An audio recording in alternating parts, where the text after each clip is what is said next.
Alhamdulillahilladzi ja'alana minas sam'i wa ta'at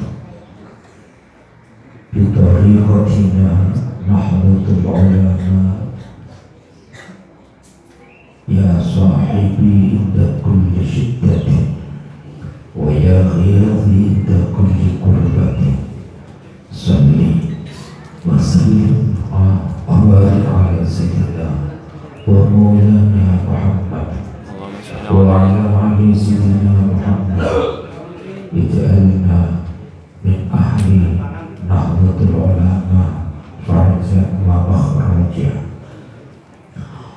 hadratil ulama wal asatidz, para pengurus Nahdlatul Ulama jajaran PC, ada sekretaris beliau Al-Ustaz Zainuddin, wakil ketua ada Al-Ustaz Mustalah, juga jajaran dari Roisuriah beliau ada Kiai Haji Wasroh, Haji Sutullah Mukhlas, Haji Khaif, dan beberapa kawan-kawan dari LBM yang sudah hadir, para pengurus MBC se-Kabupaten Brebes, baik jajaran Roisuriah dan Tanfidiyah, ibu-ibu muslimat fataya, mungkin ada ibu penuh ibadah itu, sahabat-sahabat bangsa yang saya hormati. Sebelum kita mengawali, mari kita membacakan Fatihah beliau Walidil Karim Haji Abdul Masudi wa usuli wa fulimil Fatihah.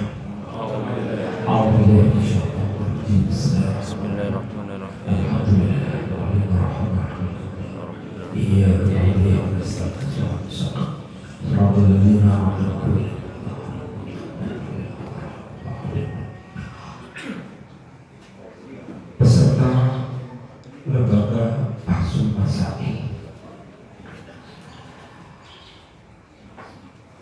apa yang tadi disampaikan oleh Ketua LBM, ada anekdot yang menggelitik kami ketika kami pulang dari Batam. Memang NU itu harus seperti itu. LBM, Lembaga Bahsul Masail, MEME bukan lembaga, ya, LBM Lembaga Bahsul Masail Badokan katanya. Tetapi makna filosofi ini merupakan sebuah dasar yasir wala tu'asir an kulli asir. Mudahkan sesuatu yang sulit, jangan mempersulit sesuatu yang mudah. Kata Gus Dur, kalimat ini diperpendek lagi, gitu aja kok repot. Artinya Nahdlatul Ulama sudah menerapkan sistem demokrasi. Sistem demokrasi ini sebenarnya sudah ditanamkan oleh bawahan, tetapi demokrasi yang bagaimana? Demokrasi yang tidak otoriter, demokrasi yang lunak. Kalau tadi membaca ayat Kullau kana al-bahru midadan li kalimati rabbi, kalau kita tafsirkan betapa hebatnya ilmu-ilmu Allah yang senantiasa iqra bismi rabbikal ladzi khalaq. Tetapi ketika kita sudah mendapatkan keilmuan, kita ingat iqra bismi rabbika, tetap kembalinya kepada kekuasaan Allah Subhanahu wa ta'ala. Fa idza azamtum fatawakkal 'ala Allah. Ini yang apa namanya, satu antara itu bahwa NU harus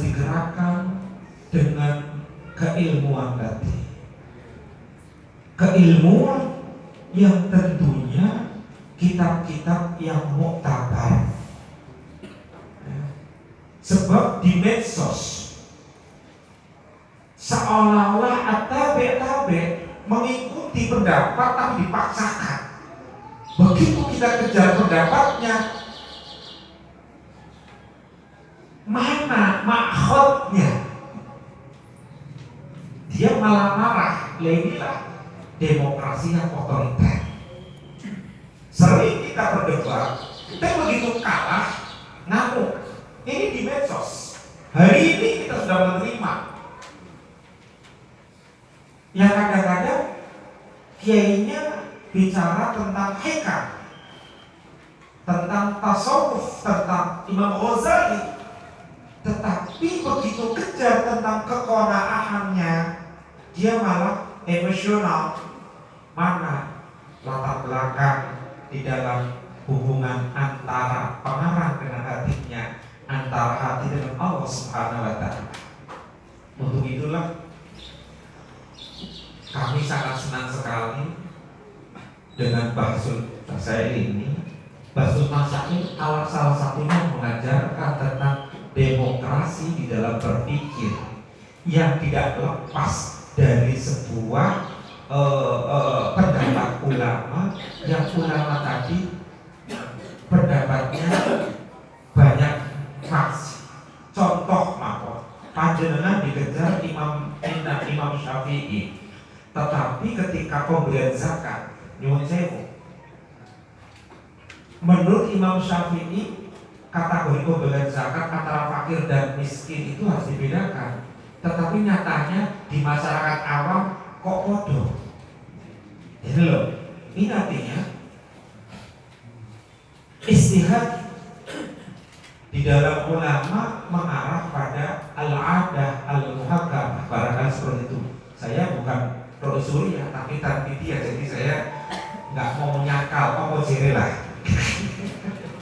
Jadi saya sekarang posisi saya adalah tanfidia, menjalankan tupoksinya lembaga Bahsul Masail yang ranahnya Rasulullah. Ini.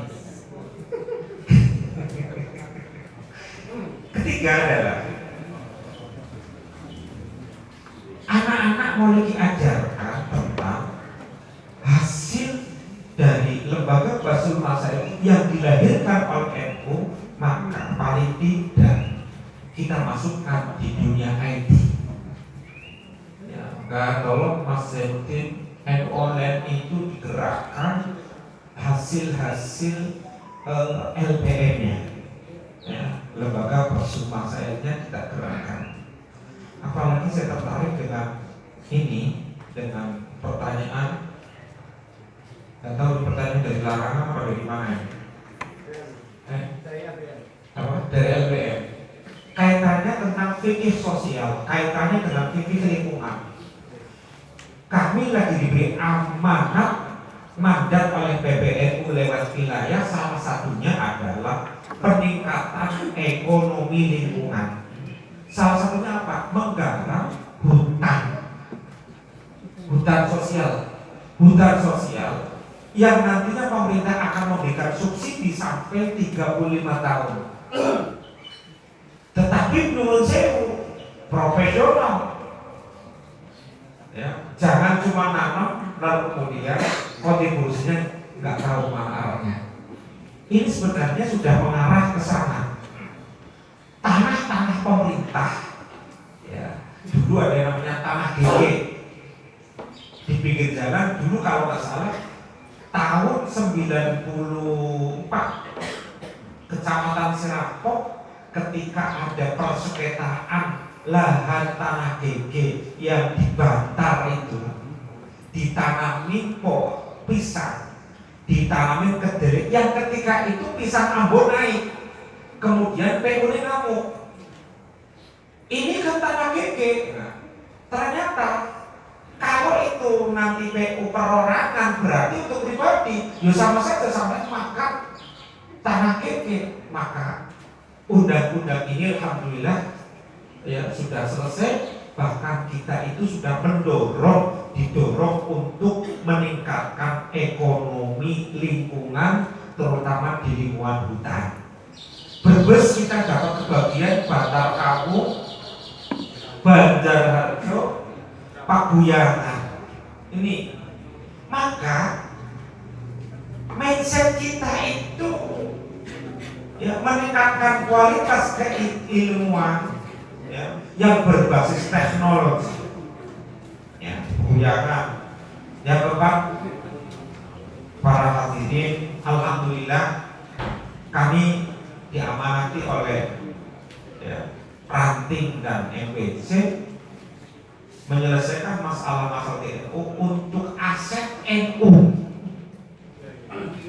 Nih, ternyata aset NU banyak sekali. Ini PR. Alhamdulillah beberapa tanah-tanah sudah kami sertifikatkan. Salah satunya itu di Paguyangan ya, Petuburan. Itu yang dulu luar biasa. Maka untuk sementara silakan sampai pakai, tapi untuk kegiatan Nahdlatul Ulama. Inilah sehingga kalimat al-mazhul la yuzghal. Wajib kita itu membesarkan ya, memberi, lalu kemudian saya kira kewajiban setelah kewajiban kita, kata saya masih teringat sekali Allah ya rahmat ya amin, man khodama khudima. Masih ingat sekali, fungsi belum melayani akan dilayani. Ini maka pelayanan kita itu terhadap umat, tadi tanah-tanah wakaf yang sudah kita sertifikat, kita manfaatkan, tapi bukan untuk pribadi, tapi untuk kemaslahatan umat. Bahkan di Tegalrejo sekarang ini di PC Magelang yang katanya kaya ini, itu nyuwun sewu postingan luar biasa. Sistemnya begini ternyata, tanah-tanah NU itu dipinjamkan bank, kemudian untuk beli armada. Tetapi armada itu yang mengelola adalah PT, bukan pengurus. Tapi kalau juga pengurus, ya dan pengurus yang diurusi terus. Nah ini, jadi profesional misalnya, bagus itu, begitu kan? Bahkan sekarang kalau saya mau masjid, ini nanti silakan ya. Masjid itu kan dunia banyak, kalangan itu. Al-Hikmah ini alhamdulillah, ini kami bangun dari kalangan Pak, jumlahnya 5 miliar itu. Masjid yang sekarang saya bangun 5 miliar, tidak pernah minta nyatat tak pernah dewan itu menjadi orang-orang. Masjid ini 5 miliar sekarang sudah 80% dari koin. Kamu bukan koin itu, nanti sih diprotes sama PPN. Jadi koin yang ada di masjid, di kota, sistem barcode. Pertanyaannya, bagaimana kalau masjid itu sudah selesai, kemudian uang ini mandek? Apakah bisa untuk meningkatkan ekonomi? Jawabannya dibahas masalkan. Dia bilang jaizun, tetapi tampil. Bila mana sudah musyawarah dengan takmir masjid, kemudian uang itu dikelola oleh ekonomi, hasil ekonomi untuk mengembangkan kemakmuran. Kalimat kemakmuran itu bisa kemakmuran at-tadayun, kemakmuran tafakuh fiddin. Kalau kemakmuran at-tadayun, maka meningkatkan kualitas SDM. Bahkan sekarang salah satu ketua takmir masjid sudah mensekolahkan kedokteran. Kembalinya kemana? Umat tadi kemakmuran masjid. Sekarang nyuwun sewu di Brebes ini ada beberapa masjid yang hilang, dikuasai oleh kelompok-kelompok sekran. Padahal wakifnya NU. Maka dari itulah kita nanti nyuwun sewu hasil dari ini ya, dari bagaimana hasilnya, kami nanti merekomendasikan terhadap pemerintah bahwa tanah GG untuk ditanami MBC cincin atau ranting-ranting. Ini nantinya dengan dasar apa? MU dengan pemerintah sekarang tidak macam. Dibuktikan tadi bahwa kita suruh menggarap hutang-hutang sosial. Saya kira itu, kami mohon maaf yang sebanyak-banyaknya karena ini ranah Surya. Boleh tadi izin saya suruh mewakilinya. Ya, mohon maaf ya bila mana kalimat saya kok menyangkut tentang koyo-koyo tapi dia bahas kesulitan, saya mohon maaf. Ya, Assalamualaikum warahmatullahi wabarakatuh.